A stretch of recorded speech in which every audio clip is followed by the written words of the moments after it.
नमः शिवाय। हर हर महादेव। सावन मास के इस शुभ मंगल अवसर पर हम आपको शिव पुराण की कथा सुना रहे हैं, जिसमें हम पहुंच चुके हैं रुद्र संहिता तृतीय खंड। मित्रों, इससे पहले हमने आपको शिव पुराण की कई कथाएं सुनाई हैं। आज प्रारंभ होता है शिव पुराण रुद्र संहिता तृतीय खंड 38वां अध्याय, विश्वकर्मा द्वारा दिव्य मंडप की रचना। ब्रह्मा जी बोले, हे मुनि नारद, शैलराज हिमालय ने अपने नगर को बारात के स्वागत के लिए विभिन्न प्रकार से सजाना शुरू कर दिया। हर जगह की सफाई का विशेष ध्यान रखा गया, सड़कों को साफ कराया गया, उन पर विशेष चीज़ों का छिड़काव कराया गया। तत्पश्चात उन्हें बहुमूल्य साधनों से सुसज्जित शोभित किया गया। प्रत्येक घर के दरवाजे पर केले के बहुमूल्य पेड़ लगाए गए। आम के पत्तों को रेशम के धागे में बांधकर सुंदर बंदरवारें बनाई गईं। विभिन्न प्रकार के सुगंधित फूलों से हर स्थान को सजाया गया। सुंदर तोरण से घर को शोभायमान किया गया। चारों ओर का वातावरण अत्यंत सुगंधित था। वहाँ का दृश्य दिव्य और अलौकिक था। विश्वकर्मा को गिरिराज हिमालय ने आदरपूर्वक बुलवाया और उन्हें एक दिव्य मंडप की रचना करने को कहा। वो मंडप 10,000 योजन लंबा और चौड़ा था। वो दिव्य मंडप 40,000 कोस के विस्तृत क्षेत्र में फैला था। विश्वकर्मा ने देवताओं के, जो कि शिल्पी कहे जाते हैं, उस मंडप की रचना करके अपनी कुशलता एवं निपुणता का परिचय दिया। ये मंडप अद्भुत जान पड़ता था।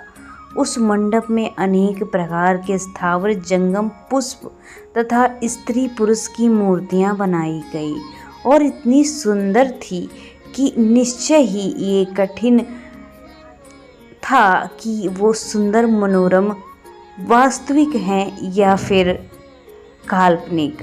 वहाँ जल थल हर जगह बहुत ही सुंदर तरीके से सजाया गया था। कोई भी मनुष्य इस कलाकृति को देखकर जान ही नहीं पाता था कि जल है या थल। विभिन्न प्रकार के जानवरों की कलाकृतियाँ बनाई गई।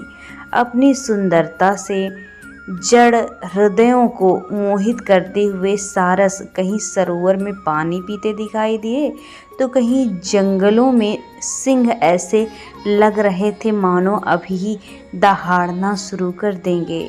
नृत्य करने की मुद्रा में बनाई गई स्त्री पुरुष की मूर्तियों को देखकर ऐसा लग रहा था जैसे कोई नर और नारी नृत्य करने वाले हों। द्वार पर खड़े द्वारपाल हाथों में धनुष बाण लिए ऐसे खड़े थे मानो सचमुच में बाणों की वर्षा शुरू कर देंगे। इस प्रकार सभी कृत्रिम वस्तुएं बहुत ही सुंदर मनोहर थी, जो बिल्कुल जीवंत लग रही थी। द्वार के मध्य में देवी महालक्ष्मी की सुंदर मूर्ति की स्थापना की गई थी, जिन्हें देख के ऐसा प्रतीत होता था मानो क्षीर सागर से निकलकर साक्षात लक्ष्मी देवी वहां आ गई हूँ। वे सभी शुभ लक्षणों से युक्त दिखाई दे रही थी। मंडप में विभिन्न स्थानों पर हाथियों की कलाकृति बनाई गई थी। कई स्थानों पर घोड़े के घुड़सवार सहित अद्भुत मूर्तियां सुसज्जित थी, जिन पर सफ़ेद अश्व जुते रथ भी वहां मौजूद थे। मंडप के मुख्य द्वार पर नंदीश्वर, जो कि शिव जी की सवारी हैं, जिनकी मूर्ति बनाई गई थी, जो कि स्फटिक मणि के समान चमक रही थी। उनके ऊपर दिव्य पुष्पक विमान की रचना की गई थी, जिसे पल्लव और सफ़ेद चमारों से सजाया गया था। विश्वकर्मा द्वारा समस्त देवताओं की प्रतिमूर्ति की रचना की गई थी। हूबहू वास्तविक देवता से मिलती थी। क्षीर सागर में निवास करने वाले श्री हरि विष्णु एवं उनके वाहन की रचना मंडप में की गई थी। जिसका स्वरूप साक्षात विष्णु जी जैसा ही था। इसी प्रकार विश्वकर्मा द्वारा जगत के सृष्टिकर्ता ब्रह्मा जी की मूर्ति उनके पुत्रों और वेदों सहित बनाई गई थी। साथ ही वो प्रतिमा वैदिक सूक्तों का पाठ करती दिखाई देती थी। स्वर्ग के राजा देवेंद्र अर्थात इंद्र और उनके वाहन ऐरावत हाथी की मूर्तियां जीवंत थी। इस प्रकार विश्वकर्मा द्वारा बनाई गई सभी कलाकृतियां कला का अद्भुत नमूना थी, जो कि एक दिव्य एवं मनोरम दृश्य दे रही थी, जिन्हें देखकर जान पाना अत्यंत मुश्किल ही नहीं नामुमकिन था कि ये असली हैं या फिर नकली। देवताओं के शिल्पी विश्वकर्मा द्वारा रचित ये दिव्य मंडप आश्चर्य से युक्त एवं सभी को मोहित कर देने वाला था।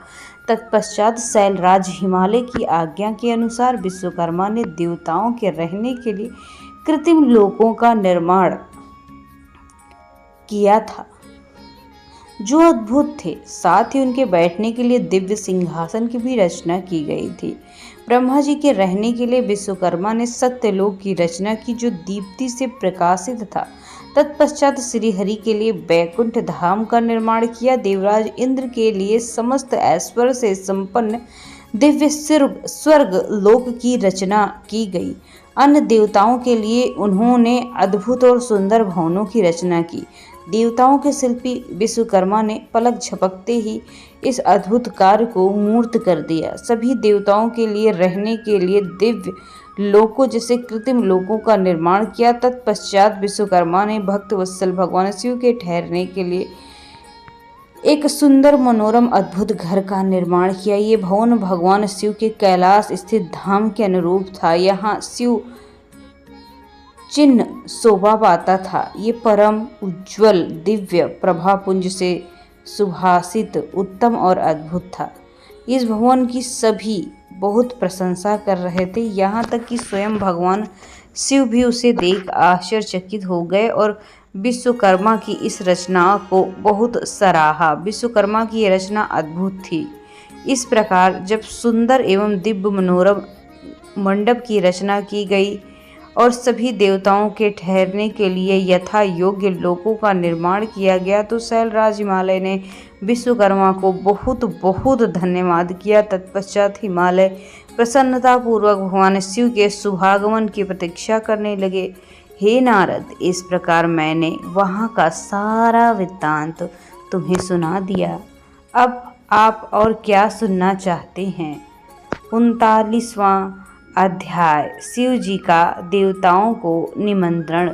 नारद जी बोले, हे महाप्राज्ञ, हे विधाता, आपको नमस्कार है। आपने अपने श्रीमुख से मुझे अमृत के समान दिव्य और अलौकिक कथा को सुनाया है।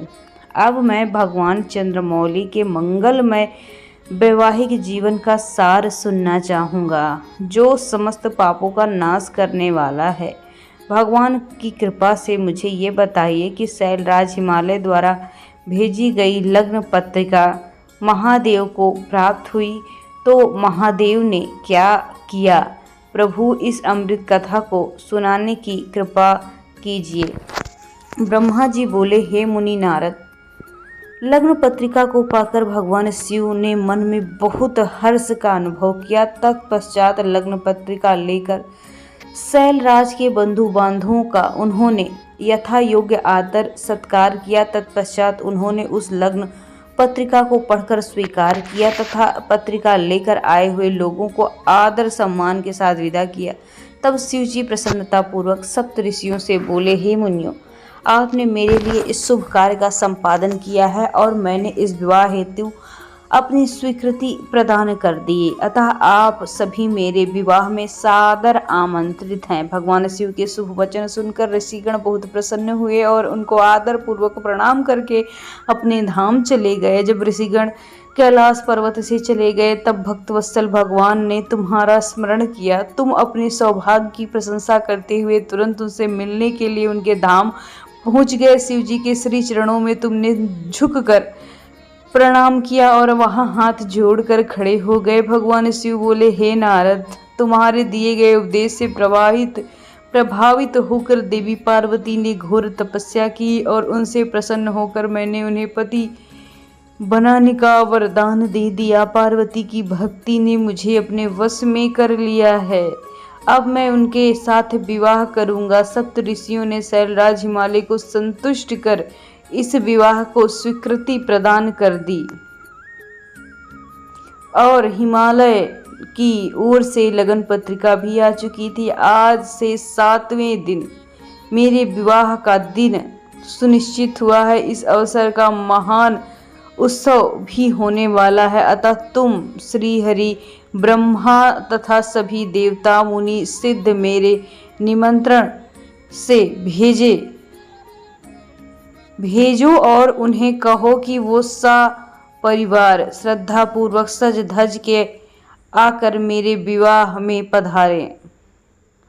नारद भगवान शिव की आज्ञा पाकर अपने हर जगह जाकर आदर पूर्वक सबको विवाह में पधारने के लिए कह दिया। तत्पश्चात भगवान शिव के पास आकर उन्हें सारी जानकारी दे दी। तब भगवान शिव ने आदर पूर्वक सब देवताओं के पधारने की प्रतीक्षा करने को कहा। भगवान शिव के सभी गण संपूर्ण दिशाओं में नाचने गाने लगे। सभी ओर उत्सव होने लगा।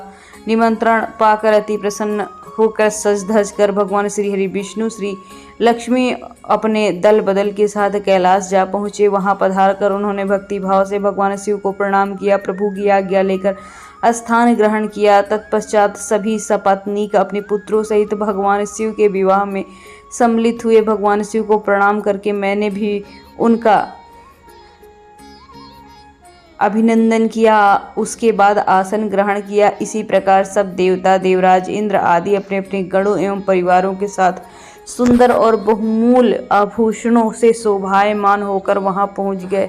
सिद्ध, चारण, गंधर्व, ऋषि, मुनि सब साहस विवाह में सम्मिलित हुए।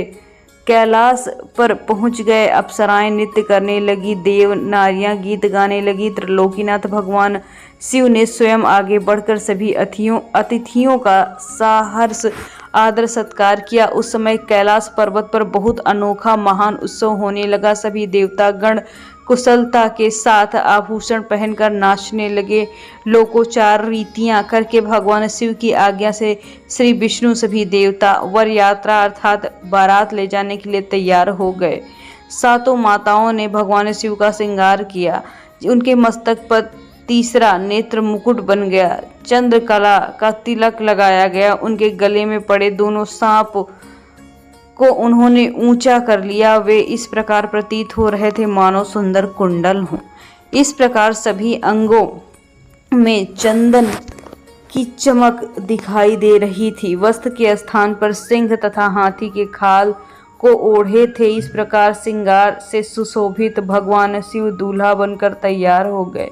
उनके मुखमंडल में जो शोभा सुशोभित हो रही थी उसका वर्णन करना शब्दों में कठिन है। तत्पश्चात समस्त देवता, यज्ञ, दानव, नाग, पक्षी, अप्सरा, महर्षि गण मिलकर भगवान शिव के पास गए। प्रसन्नता पूर्वक बोले, हे महादेव, महेश्वर जी, आप देवी पार्वती को ब्याह करने के लिए हम लोगों के साथ चलिए और हम पर कृपा कीजिए।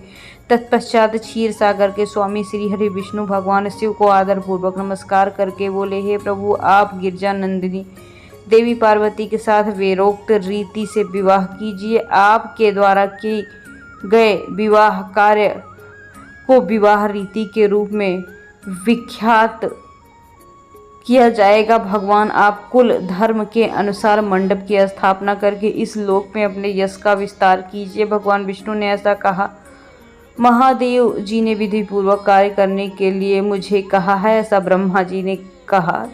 तब मैंने श्रेष्ठ मुनियों कश्यप, अत्रि, वशिष्ठ, गौतम, भागुरी, गुरु, कव्य, अकृतश्रम, श्रीलाद, दधीचि, उपमन्यु, भरद्वाज, आकृतिव्रण, पिप्लाद, कौशिक, कौत्स तथा शिष्यों सहित व्यास आदि उपस्थित ऋषियों को बुलाकर भगवान शिव से प्रेरणा विधि पूर्वक अभ्युदय कर्म कराए। सबने मिलकर भगवान शंकर की रक्षा विधान करके ऋग्वेद, यजुर्वेद, स्वास्ति वचन, फिर सभी ऋषियों ने सहर्ष मंगल कार्य संपन्न कराए। तत्पश्चात ग्रहों विग्रहों की शांति हेतु पूजन हुआ। वैदिक अलौकिक कर्मों को विधि विधान पूर्वक संपन्न हुआ देखकर भगवान शिव बहुत प्रसन्न हुए। तब भगवान शिव हर्ष पूर्वक देवताओं और ब्राह्मणों के साथ अपने निवास स्थान कैलाश पर्वत पर जाकर उन्हें नमस्कार किया। गाजे बाजे बजने लगे, सभी मंत्रमुग्ध होकर नृत्य करने लगे। वहाँ बहुत अद्भुत उत्सव होने लगा। और यहीं पर यह अध्याय भी खत्म होता है।